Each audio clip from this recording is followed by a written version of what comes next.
Lorsque l'actualité s'affole, suivez Le Point sur Métropole. Le Point, tous les matins à 8h30, reprise 1h30. Le Point est une courtoisie de MSC Trading. MSC Trading, c'est plus pour moins.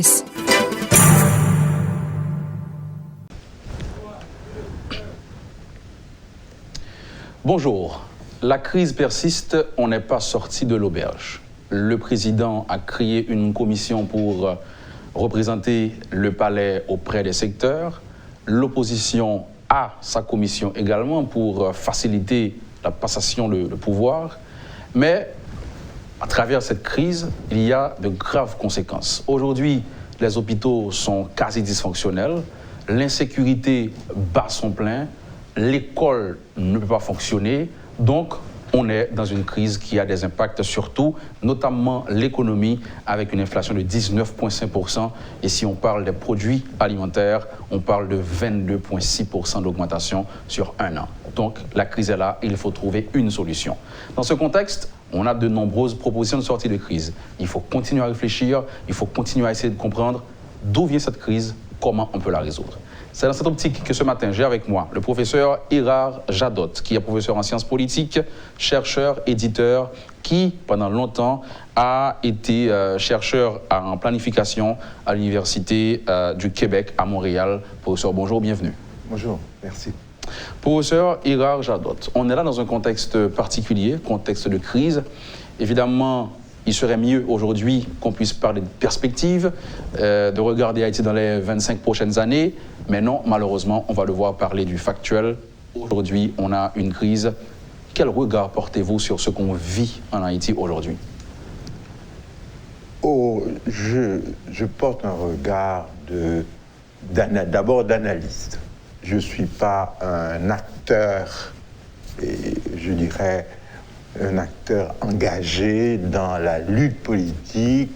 Je n'ai pas d'ambition politique.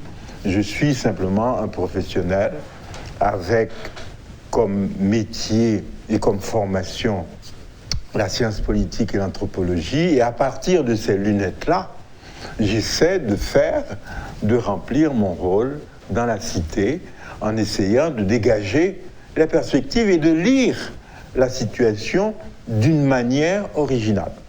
Et une manière originale et éclairante pour les uns et les autres. Voilà. On a besoin de ça, justement. Aujourd'hui, une lecture éclairée, c'est ce qu'on va essayer d'avoir. On a un président qui est décrédibilisé. De l'autre côté, on a une opposition qui, depuis quelques années, essaie d'avoir le départ de ce président, mais n'arrive toujours pas. 4 semaines de paralysie des activités dans le cadre d'une grande mobilisation. Comment vous vivez tout ça? Comme j'ai dit que j'étais dans la position d'un analyste, donc il faut que je vous dise d'abord quelles sont les grilles que j'utilise pour lire ce factuel dont vous parlez. C'est ça. Moi, j'utilise 2 premières grilles. La première grille que j'utilise, c'est vraiment un regard très précis porté sur la géohistoire de ce pays. Je crois que, et souvent lorsqu'on entend les uns et les autres parler, ils oublient que ce pays est une île, et même une moitié d'île, dans un certain sens. Et ce pays a une histoire. C'est un tout petit pays. Sur le continent américain, vraiment, tu sais, les 12 millions d'habitants d'Haïti ne font pas le poids devant la masse d'un pays comme le Brésil, vous voyez, ou bien le Mexique, bien, ne parlant même pas des États-Unis. Donc, il faut qu'on puisse à chaque fois utiliser cette lunette-là pour comprendre que les solutions que l'on peut retrouver et appliquer ici, ne sont pas les solutions que l'on retrouve sur son chemin à Miami ou à New York. Donc on ne peut pas plagier. on peut pas plagier. Il faut inventer. C'est-à-dire, il faut avoir une conscience de ce qui est, de l'existant, de manière à pouvoir poser le diagnostic et surtout ne pas se tromper de pays. Mais on ne peut pas. Haïti n'est pas Cuba. Et Cuba, ça fait 111 000 km². Vous-même, vous en êtes 27 000. Vraiment à 28 000. Donc, c'est pas la même chose. Hein? De même que vous n'êtes pas la Guadeloupe. C'est pas la même chose encore. Et donc, c'est ça. Donc, ça, c'est la première grille qui est importante. La deuxième grille qui est importante, c'est que, surtout dans un petit pays comme ça, il est absolument fondamental d'avoir une vision stratégique à long terme. C'est-à-dire, et moi je dis toujours, il est important qu'aujourd'hui dans ce pays, on réfléchisse toujours à l'horizon 2054. 2054, c'est le 250e anniversaire de l'indépendance d'Haïti. Et lorsque vous calculez, 2054-2019, ça fait 35 ans. C'est pas beaucoup, 35 ans. 35 ans, c'est à peu près 7 mandats de président. Constitutionnel normal. Constitutionnel habituel. Donc, c'est un peu un adulte qui naîtrait aujourd'hui. En 2054, il aurait 35 ans. Donc, ce serait un jeune adulte, quelqu'un dans la force de l'âge. Mais la vie d'une société se construit sur le long terme, pas sur le court terme. Le court terme, c'est comme quelqu'un qui regarde vraiment, et qui a le nez collé et à la fenêtre, et qui ne voit pas la forêt qui est juste en face. Là. Donc c'est important. Donc comme grille, c'est ça un petit peu ma deuxième grille d'analyse. Très bien. Maintenant, parce que vous avez cette grille pour comprendre que Haïti a son histoire, Haïti a sa réalité, il ne faut pas juste prendre une solution qui a été appliquée au Brésil, aux États-Unis et la déposer ici en Haïti. Comment expliquer cette réalité à travers l'histoire? Cette réalité qui veut que les présidents soient contestés. Il y a cette tradition de coup d'État. On en a vu beaucoup depuis 86 et même un peu avant. Donc, comment comprendre tout ça à travers l'histoire, professeur Janotte? On peut comprendre, écoutez, pour comprendre ça, je vous propose de prendre un peu de distance et de faire un petit retour en arrière à 86. 86, c'est la fin d'à peu près un quart de siècle de régime autoritaire. Quel que soit le jugement que l'on puisse porter sur les réalisations de ce régime-là. Simplement, en 86, comme il s'agissait d'un régime autoritaire et que le contexte international était dans ce que l'on a appelé la troisième vague de démocratisation. Et cette troisième vague de démocratisation comprenait essentiellement, pas uniquement, mais essentiellement les pays d'Amérique latine.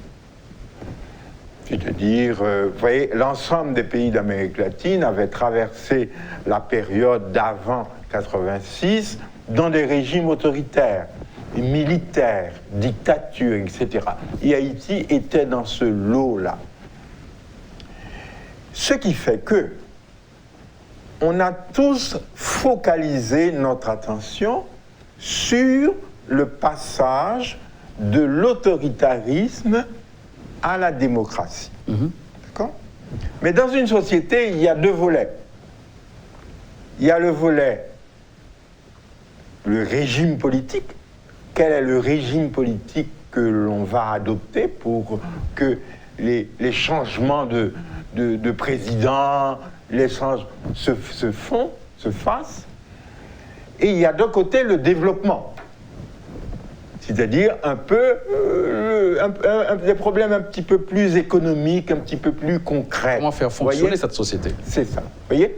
Donc, alors, en 86, l'ensemble de l'aide internationale à Haïti a focalisé sur les procédures démocratiques. Donc, d'où la première chose qui a été décidée après 86, c'est de monter un CEP indépendant. Parce qu'il fallait garantir la vérité des urnes. Et on a vraiment mobilisé beaucoup de monde autour des nouvelles institutions, le Parlement, etc., qui étaient là. Dans ce grand mouvement-là, on a oublié le développement, même jusqu'à présent. Jusqu'à présent, au niveau de la démocratie, je pense qu'on s'entendra facilement qu'il y a des pas extrêmement positifs qui ont été faits. On ne sommes plus dans un régime autoritaire, dictatorial, etc. Vous voyez, la liberté de la presse est garantie, la liberté de réunion est garantie. Il y a des acquis. Etc. Il y a énormément d'acquis. Mais nous n'avons pas fait de suivi avec l'autre volet développement. Vous voyez, en 91, j'ai écrit avec un ami, un collègue politologue, M. Carrie Hector, il est décédé récemment, un livre dont le titre disait très bien ce que nous voulions atteindre comme objectif. Le titre, c'était « L'après Duvalier, continuité et rupture ». Donc, au niveau de la démocratie, on a fait une rupture. Bien sûr, pour passer du totalitarisme à la démocratie, il fallait cette rupture-là. Mais au niveau du développement, vous savez, il y a beaucoup de choses qui ont été faites et des bonnes choses au cours du régime de Jean-Claude Duvalier, ne serait-ce qu'en termes d'administration, vous voyez. Et ça a continué, mais les gens n'ont pas assumé qu'il fallait marcher sur deux pieds. Sur le pied de la démocratie politique, et sur le pied du développement. Et économique. Vous voyez. Donc, et je crois qu'on est en train de payer cher le fait que l'on n'est pas dissocié. Et lorsque vous êtes en développement, vous savez, en démocratie, ok, c'est une histoire qu'il faut faire des arrangements. Moi, j'ai l'habitude d'utiliser le terme italien de combinazione. On ne va pas faire la guerre pour résoudre un conflit. On va s'asseoir et on va négocier une combinazione. On va négocier une combinaison. Donc, il y a un peu de tout, hein, lorsque vous négociez une combinaison. Il y a de l'argent, il y a de la corruption, il y a... D'accord, c'est ça. Au niveau du développement, il faut se donner d'autres éléments, d'autres outils. Et ces outils-là, c'est souvent des outils pour essayer de comprendre. Parce que la société où l'on vit est une société qui évolue, qui n'évolue pas simplement dans le sens au niveau du régime démocratique, qui évolue dans ses structures économiques. Il y a des mutations. Vous voyez. Nous vivons, par exemple, dans un monde où la question environnementale est une question fondamentale. Ouais. La question de l'exploitation de la mer est une question intéressante. On parle d'économie bleue, on parle de régime vert. Donc, et tout ça, il n'y a rien Justement, c'est ça. Le problème, c'est que la politique prend tout en otage et on n'a plus le temps pour autre chose. Absolument. Maintenant, comment sortir de ce carcan, comment sortir de cette réalité et que tout peut continuer à fonctionner même si ça ne va pas dans la politique, comme on le voit en République dominicaine. Donc on peut toujours avoir, c'est vrai que bon, ils n'ont plus de crise électorale à proprement parler, mais les institutions continuent de fonctionner, même quand il y a des divergences entre les hommes politiques. Comment sortir de cette réalité, professeur? C'est toujours en construisant petit à petit les institutions sur lesquelles repose. Écoutez, vous vivez dans un pays où il n'y a, ou même au niveau de l'université, il n'y a pas d'entité vraiment qui s'occupe de recherche fondamentale. Donc, et la recherche fondamentale, c'est important, c'est la production de nouvelles idées. C'est le fait de consacrer un temps pour faire des enquêtes, pour produire. Écoutez, un phénomène aussi massif que le phénomène des jeunes à motocyclette, qui font la circulation. Mais à ma connaissance, il n'existe aucune enquête sur ce phénomène-là. Et nous voyons chaque jour que ce phénomène des motocyclettes est un phénomène majeur. Le phénomène que chacun puisse avoir un téléphone, c'est-à-dire un appareil mobile où il communique avec les uns et les autres, il n'y a pour le moment aucune enquête scientifique qui a été faite parce qu'il n'y a pas d'organisme universitaire des think tanks qui fait dont l'objectif, dont la mission est de faire des enquêtes là-dessus. Donc, on a un problème. Nous avons développé les institutions politiques, mais nous n'avons pas développé les institutions sociétales qui sont nécessaires pour enrichir la démocratie. Et sortir de ça, ça prend une vision. Et sortir du court terme. Oui. Justement. Lorsque deux hommes politiques ou un président de la République négocie avec un groupe politique, il négocie des arrangements quasiment qui sont de court terme. Aujourd'hui, on a quoi? Un problème de leadership, un problème de vision, on n'a pas de visionnaire. C'est quoi le constat aujourd'hui, selon vous? Nous avons un problème de vision stratégique. Et ce n'est pas d'aujourd'hui. Vous savez, essayons de regarder un petit peu le 19e siècle haïtien. Haïti surgit comme pays indépendant au début du 19e, donc 1804. Rappelez-vous que 1804, le début du 19e, c'est la naissance aussi du capitalisme, c'est-à-dire de la production capitaliste. C'est ça.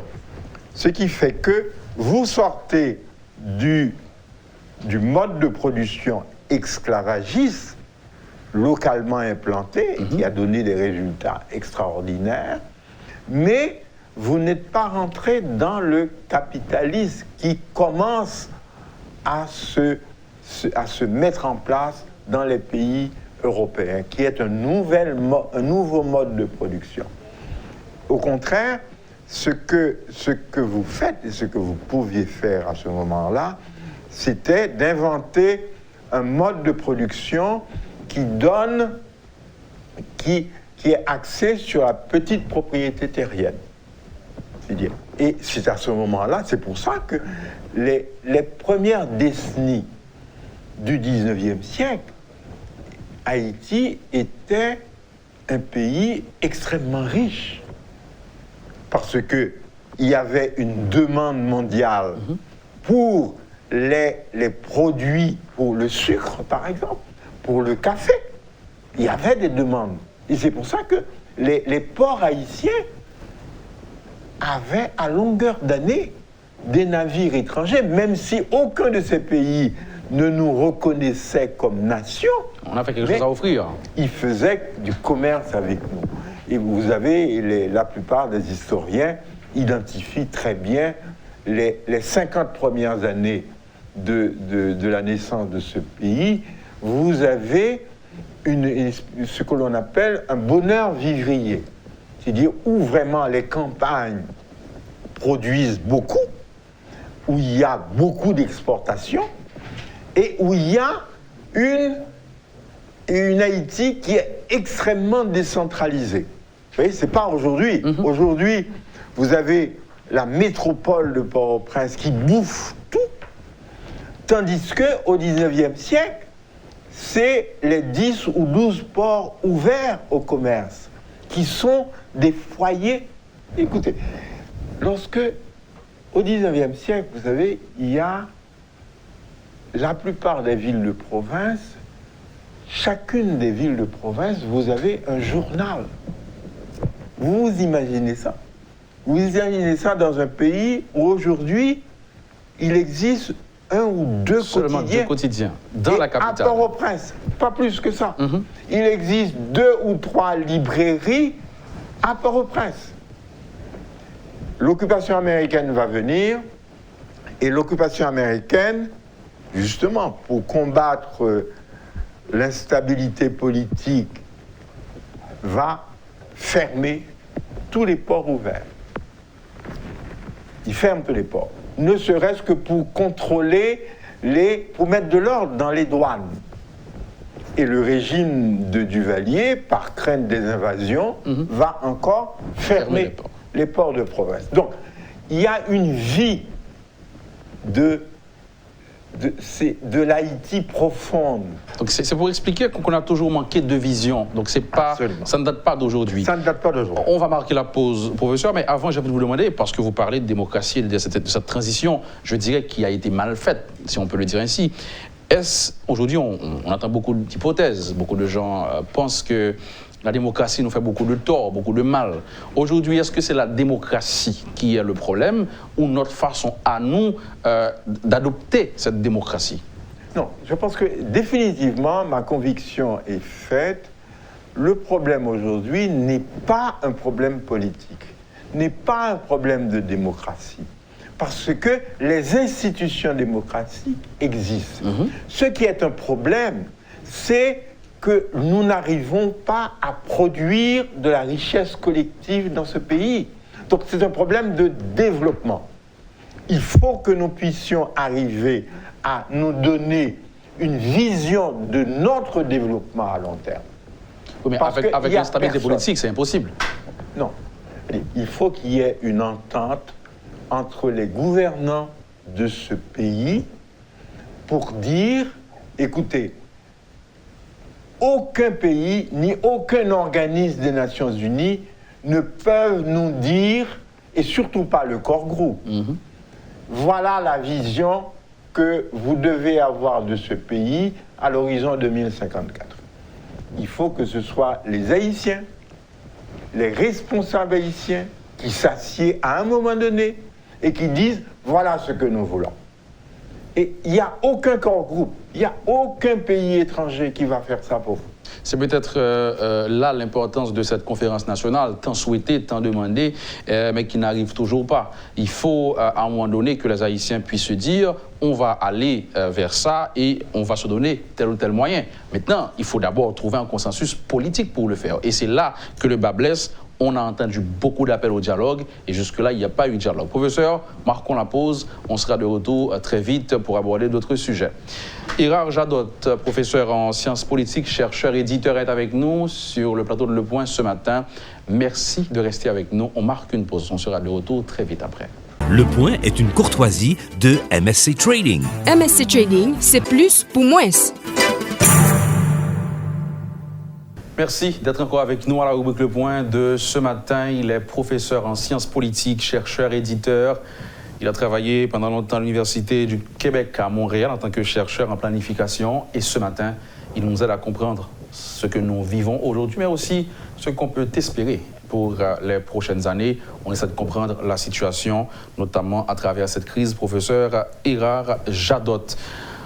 Avant la pause, on essayait de voir le problème, est-ce la démocratie ou notre façon à nous de l'appréhender? Vous avez fait mention d'un problème de vision de la part de nos dirigeants, il faut le dire, et le choix qu'on a fait de prioriser la politique sur le développement. Là, c'est encore le cas aujourd'hui. On a vu comment est-ce que la politique prend tout en otage, l'économie en pâtit, l'école en paie le prix fort, parce que la politique contrôle tout. Maintenant, en Haïti, on a cette classe politique. Beaucoup de gens appellent à une nouvelle classe politique, un nouveau leadership politique. Comment voyez-vous les partis politiques en Haïti? Sont-ils responsables de ce que nous vivons aujourd'hui parce qu'ils sont faibles, parce qu'ils ne sont pas structurés? Quel regard portez-vous sur les partis politiques? Vous savez, dans l'ensemble du monde, les partis politiques traversent une crise très profonde. On n'a qu'à prendre... Prenons l'exemple d'un pays aussi, un vieux pays comme la France, avec de vieux partis politiques extrêmement bien implantés. Oui, que dans un pays, ce pays-là, que quelqu'un qui a créé dans les 12 mois quasiment précédant l'élection un nouveau mouvement puisse arriver à la présidence de la France et battre à plate couture à la fois un vieux parti comme le Parti socialiste français et des vieilles formations de droite. C'est vraiment, dans aucun scénario, c'est compréhensible ce genre de choses-là. Donc les partis politiques dans tous les pays traversent un moment extraordinaire parce qu'ils n'arrivent pas à s'implanter à se faire les voix de la population.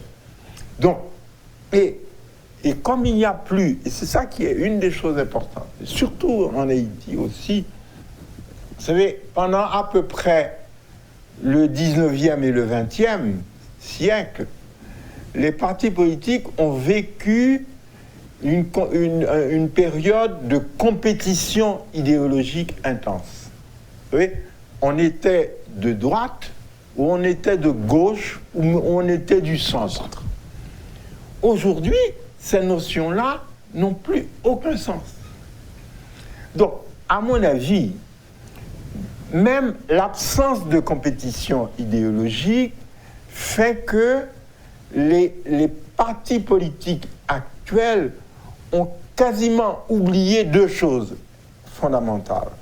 D'abord, la nécessité pour eux de se structurer en termes de choix politiques, en termes de politique publique, et la nécessité de se donner une vision à long terme. On ne peut pas être... Aujourd'hui, on ne peut plus être un révolutionnaire. On peut bien s'entendre. On va pas refaire... on va pas refaire la Sierra Maestra. Vous voyez, Fidel est mort d'ailleurs. C'est complètement ridicule. Donc, ce n'est pas... C'est les réformes qu'il faut faire. Et ce qui est important, on ne peut pas faire de réformes si on n'a pas une vision à long terme de la société. Et c'est tout le problème actuellement que des partis politiques, ils n'ont pas de vision, ils sont incapables de proposer des politiques publiques alternatives aux politiques en place. Donc, et l'opinion publique aussi est en train... Nous sommes face à une opinion publique très, très liquide, si l'on peut dire. C'est-à-dire qui peut passer de A à Z en l'espace de quelques mois. Vous voyez, donc, je pense que dans le contexte proprement haïtien, s'il fallait privilégier quelque chose, je dirais que ce n'est pas les partis politiques qu'il faut privilégier. Les outils de mobilisation, de sensibilisation de la population à la vie citoyenne, à la politique, il y a d'autres façons aujourd'hui de faire ce genre de travail. Oui, mais nos élus, ils viennent quand même des partis politiques. Le problème, c'est que les élus doivent se refaire, je dirais, une certaine santé. Oui? Dans beaucoup de pays maintenant, vous savez qu'on est en train de remettre en question la notion de représentation. C'est-à-dire que maintenant, la représentation que l'on a utilisée pendant justement les 2 derniers siècles conduit à mettre en place une aristocratie qui fait du n'importe quoi. Et aujourd'hui, un des autres outils de légitimité politique, c'est le tirage au sort. Que l'on utilise dans les tribunaux d'assises, mais qui est de plus en plus utilisé au niveau politique. Ça veut dire, on dit, les citoyens que nous avons maintenant, aujourd'hui, sont au même niveau que ceux qu'ils nomment ou ceux qu'ils élisent comme représentants. Donc, nous pouvons leur poser la question directement.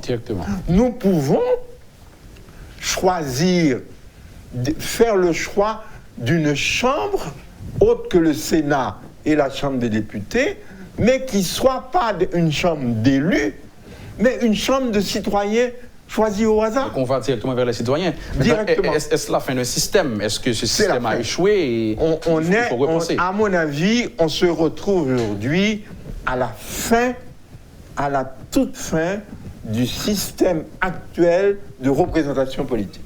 Donc là on le problème, c'est que il faut arriver à se donner des instruments démocratiques qui n'excluent pas ce genre d'outils. Ce genre d'outil-là est là et va continuer à prendre de l'importance. Professeur Jadot, on est à un carrefour où on se demande de quoi l'avenir en sera fait. Et c'est un bras de fer entre le président et l'opposition. Et dans tout ça, il y a cette réalité où l'école ne fonctionne pas vraiment. On a des doutes sur l'avenir de nos jeunes. L'université, vous l'avez dit, est dépassée aujourd'hui. Qu'est-ce que l'université a proposé depuis des dizaines d'années pour sortir le pays de sa situation? Donc on a peur. On se demande, est-ce que vraiment l'avenir d'Haïti est tracé, est défini? Est-ce qu'on va vers une occupation étrangère? Est-ce que vous voyez venir? Non, je ne crois pas. Les grands pays développés n'utilisent plus ce genre d'instruments-là, d'occupation, de prise en charge directe, d'administration directe. Ça se fait plus, ça. Et bon, prenons un petit peu de distance. Moi, ce que je vous propose, je n'ai pas de réponse directe à ça, mais je vous propose une démarche. Et le professeur Leslie Maniga, dans une des dernières conférences qu'il a prononcées, je crois à Paris, à peu près en 2001, et a esquissé 6 scénarios d'avenir possible d'Haïti. Je voudrais essayer très rapidement de résumer les 6 scénarios de Maniga, et on peut voir quels sont les scénarios possibles. Parce qu'un scénario, c'est un regroupement, c'est un choix que l'on fait dans telle ou telle direction. Ça ne veut pas dire que l'avenir va reproduire ça, mais ça veut dire que le scénario va être un mélange. Mais en tout cas, essayons de rendre ça très simple. Et donc, Maniga proposait 6 scénarios. Les 2 premiers scénarios, il les a énoncés, mais il a mis de côté. Il a dit c'est peu probable. C'est peu probable. Quels sont ces 2 scénarios? Premier scénario, il dit, c'est que finalement, la société haïtienne décide d'un retour dans le giron français. Ça veut dire que la France, qui maintenant a le vent en poupe, décide de remettre ensemble les départements français d'Amérique et Haïti. pour former un ensemble francophone qui comprendrait à la fois Haïti, la Martinique, la Guadeloupe et la Guyane. Pour Maniga, ce scénario était peu plausible. Il n'y avait aucune chance que la société haïtienne dans son ensemble décide de retourner volontairement dans le giron français. Deuxième scénario, qui n'est pas, que lui jugeait peu plausible, c'est le scénario que l'on pourrait appeler Porto Rico 2. C'est-à-dire, donc on va vers les États-Unis là. La société haïtienne décide de rentrer sous la bannière étoilée. Donc d'avoir un statut équivalent au statut de Porto Rico actuel. Vous savez, le Porto Rico a un statut d'État associé aux États-Unis. Il ne participe pas aux élections présidentielles, mais ils ont des voies, des liaisons, et ils reçoivent une aide américaine assez consistante. Ces deux scénarios étant impossibles, il y a deux autres scénarios qui se présentent. Alors, impossible selon professeur Maniga. Selon le professeur Maniga. Deux autres scénarios. Deuxième scénario, c'est de dire, faisons le constat que sur l'île d'Hispaniola, il y a deux sociétés, l'un avec un PIB de l'ordre de 1500 $ américains par année, et puis l'autre avec un PIB de l'ordre de 15 000, donc 10 fois plus. Ce sont deux sociétés distinctes et les Dominicains ont toujours pris à cœur de montrer qu'ils n'étaient pas Haïti. Mais ils sont devant. Ça, donc clair. on peut imaginer un scénario où la communauté internationale décide de confier la tutelle de ce pays en retard à une société plus évoluée. Et déjà, on pourrait dire, la bourgeoisie dominicaine a un pied en Haïti, ne serait-ce qu'avec la différence, le fossé qui existe entre les exportations dominicaines vers Haïti et l'équivalent haïtien. C'est une thèse très répandue ces derniers jours. Absolument. Troisième scénario, c'est de dire cette humiliation, parce qu'il s'agirait d'une humiliation, et n'étant pas recevable, on peut imaginer quelque chose qui serait une tutelle, mais une tutelle plus large. On demanderait à la CARICOM, comme structure régionale, de prendre soin. Parce que, bon, il y a eu manifestement, je dirais que les Blancs sont fatigués. Donc, ils confient à d'autres, des peuples... On va au niveau régional maintenant. Des colored people. Ils confient à d'autres de la région le soin de vraiment de s'occuper de cet enfant turbulent. Oui, il n'arrive pas à prendre soin de lui tout seul. Cinquième scénario, mais pour Maniga, c'était peu plausible parce que il faudrait qu'il y ait une espèce de conseil de tutelle et c'est difficile de prendre et de faire des choix. C'est difficile avec des petits pays. Si vous mettez les Bahamas et Antigua, c'est pas... Vous voyez, c'est des petits pays avec moins d'1 million d'habitants. Donc, vraiment, ça va pas. Le cinquième scénario, et Maniga l'appelle le scénario du malheur haïtien. À la limite, il y a des gens qui ne parlent pas de malheur, qui parlent de malédiction haïtienne. Oui. C'est-à-dire, voilà un pays qui est né, si je reprends le mot de Edmond Paul, sur des hauteurs incontournables et incontournées, et qui aujourd'hui est vraiment dans la fange. Et le malheur peut persister. Vous voyez, il n'y a pas de fond au malheur. On peut toujours descendre plus bas. On peut encore descendre plus bas. Et le malheur, c'est justement de continuer cette descente aux enfers.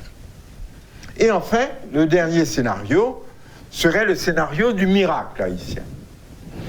Et Dieu seul sait si cette société a montré et a fait preuve de résilience, donc d'une capacité de se reprendre, et compte tenu en plus qu'à côté de cette société en elle-même, cette société a produit une diaspora extrêmement dynamique, extrêmement forte, et dans des pays qui sont proches, dont l'alliance entre cette société-là et les opportunités qu'elle peut se donner, et avec la diaspora, peut arriver à donner quelque chose qui est de l'ordre du miracle haïtien. Bon, on se dirige vers quoi? Moi, je fais le pari qu'on se dirige vers un miracle. Le miracle haïtien. Je fais le pari, pourquoi? Je fais le pari parce que, vous savez, nous sommes dans un monde, et c'est ça qu'il faut maintenant entrevoir et bien voir ça. Nous nous trouvons dans une situation qui est équivalente à ce qui était la situation haïtienne et vraiment avant l'indépendance, c'est-à-dire entre 1791 et 1804. De 1791 à 1804, les Haïtiens ont été obligés de faire deux choses. D'une part, de trouver un terrain d'entente. Et ce n'était pas évident. C'était pas évident du tout que les affranchis qui avaient quand même des privilèges, qui jouissaient des privilèges, qui avaient un pouvoir d'achat important, puissent s'unir à des esclaves, dont ils possédaient aussi des esclaves.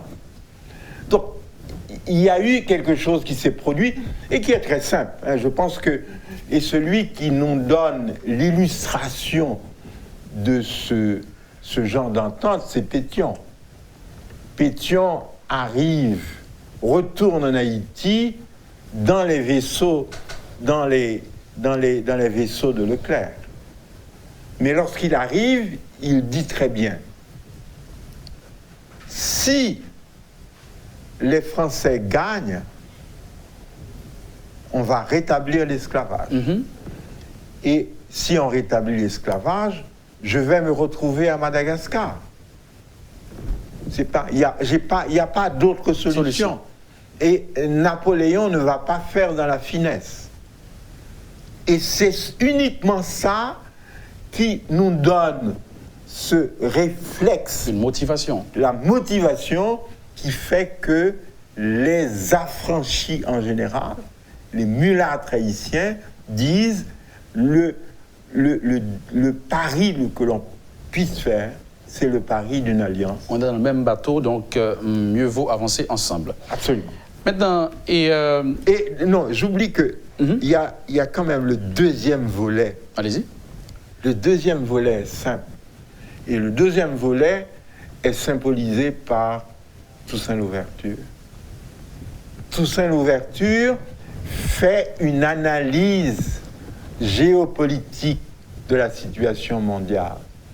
Et il va passer comme ça de la France à l'Espagne, de l'Espagne à l'Angleterre, et il va jouer toutes les puissances pour arriver au résultat de l'autonomie haïtienne.